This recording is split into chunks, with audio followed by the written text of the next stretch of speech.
சகோதரால் ஏற்பட்ட பிரச்சனைகள் இருந்து அதன் மூலம் வருமானங்கள் பெறக்கூடிய வருமான முன்னேற்றங்கள் பெறக்கூடிய இடத்தில் செவ்வாய் இருக்கிறார். அடுத்து 6ஆம் இடத்தில் சனி ராகு. போட்டியில் ஈடுபடுதல், தொழில் வெற்றிகள், அதாவது இந்த புரட்டாசி மாதம் நல்ல கிரக மாற்றங்கள் இருக்கு. இந்த சனி ராகு என்பது குபேர நட்சத்திரத்தில் இருக்கிறாங்க.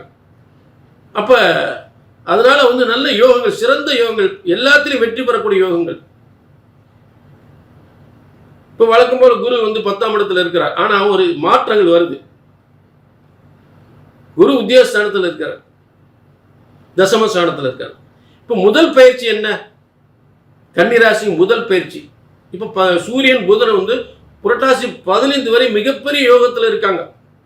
அடுத்தது என்னங்க? 2ஆம் இடம் தானே. கன்னிராசிக்கு 2ஆம் இடத்தில் 10ஆம் அதிபதி 2ஆம் இடத்துல வராரு.